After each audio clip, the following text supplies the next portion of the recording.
Hello students. Now next topic in science chapter 4 laboratory thermometer. इसके पहले हमने clinical thermometer पढ़ा। क्लिनिकल थर्मोमीटर का यूज़ केवल बॉडी टेम्परेचर के लिए ही यूज़ किया जाता था। अदर मेज़रमेंट के लिए क्लिनिकल थर्मोमीटर सुविधाजनक नहीं था। अदर ऑब्जेक्ट का मेज़रमेंट करने के लिए हमें लेबोरेटरी थर्मोमीटर की ज़रूरत पड़ती है। तो आज हम पढ़ेंगे laboratory thermometer. How do we measure the temperature of other objects? For this purpose, there are other thermometers. One such thermometer is known as the laboratory thermometer. Means हमें other object के temperature कैसे measurement कर सकते हैं, इसके लिए एक other temperature काम में लाते हैं, यूज़ में लाते हैं। ऐसा ही एक temperature है जिसका नाम है laboratory thermometer. Okay, now the range of a laboratory thermometer is generally from -10 degree Celsius to 110 degree Celsius. जिस तरीके से आपने क्लिनिकल थर्मोमीटर में उसकी रेंज को पढ़ा 35 degree Celsius to 42 degree Celsius, उसी तरीके से लेबोरेटरी थर्मोमीटर में भी रेंज होती है -10 degree Celsius to 110 degree Celsius. Okay, और जिस तरीके से हमने क्लिनिकल थर्मोमीटर में यहाँ पर यूज़ करते समय प्रिकॉशंस पढ़े थे, उसी तरीके से लेबोरेटरी थर्मोमीटर को भी यूज़ करते समय हमें निम्न प्रिकॉशंस रखने चाहिए। In addition to the precautions needed while reading a clinical thermometer the laboratory thermometer, first should be kept upright not title tilt. Okay, should be kept upright. Thermometer को हमें किसी भी ऑब्जेक्ट में एकदम सीधा रखना चाहिए, तिरछा या झुका हुआ नहीं रखना चाहिए।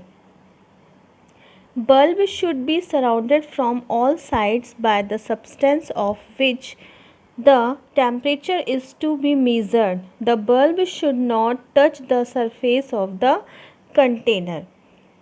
टेम्परेचर का बल्ब चारों ओर से उस सब्सटेंस से घिरा हुआ होना चाहिए जिसका मेज़रमेंट हमें करना है।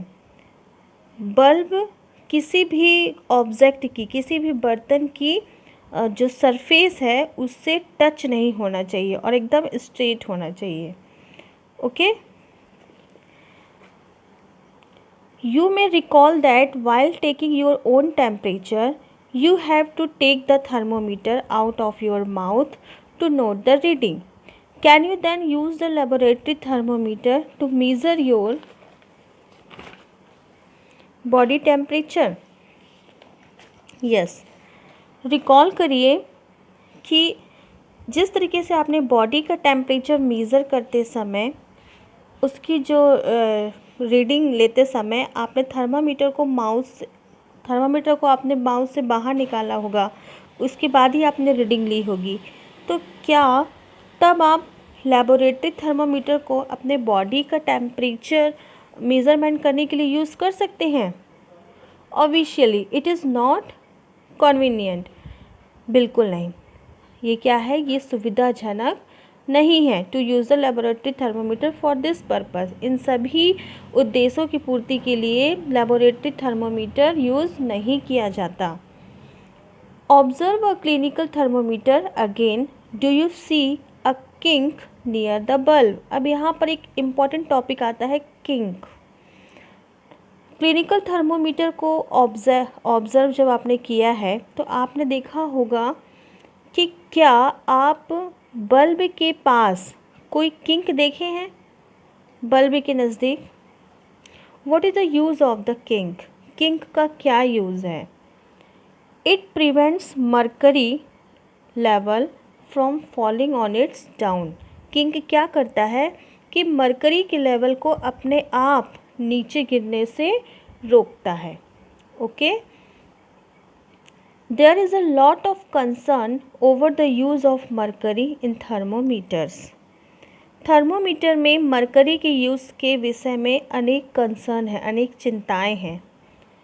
Mercury is a toxic substance and is very difficult to dispose of if a thermometer break.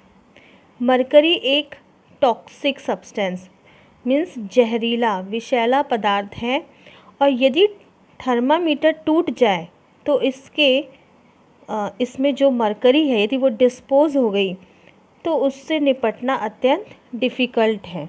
इसीलिए कहते हैं कि बिल्कुल आराम से रखना चाहिए थर्मोमीटर को, बिल्कुल ब्रेक नहीं होना चाहिए। These days digital thermometers are available which do not use mercury. अब आज के समय में डिजिटल थर्मोमीटर का यूज़ किया जाता है जिसमें मरकरी का यूज़ नहीं होता है। यहाँ पर ये आपको डिजिटल थर्मोमीटर दिखाया गया है जो अभी के समय में यूज़ होता है, और पहले ये ग्लास ट्यूब टाइप में रहता था, इसका इस्तेमाल होता था। इस तरीके से आपने दो बहुत ही इम्पोर्टेंट टॉपिक क्लिनिकल थर्मोमीटर और लेबोरेटरी थर्मोमीटर के बारे में पढ़ा। इससे बहुत सारे क्वेश्चंस आते हैं एग्ज़ाम में। ओके स्टूडेंट्स, अब हम नेक्स्ट टॉपिक नेक्स्ट वीडियो में पढ़ेंगे। Thank you.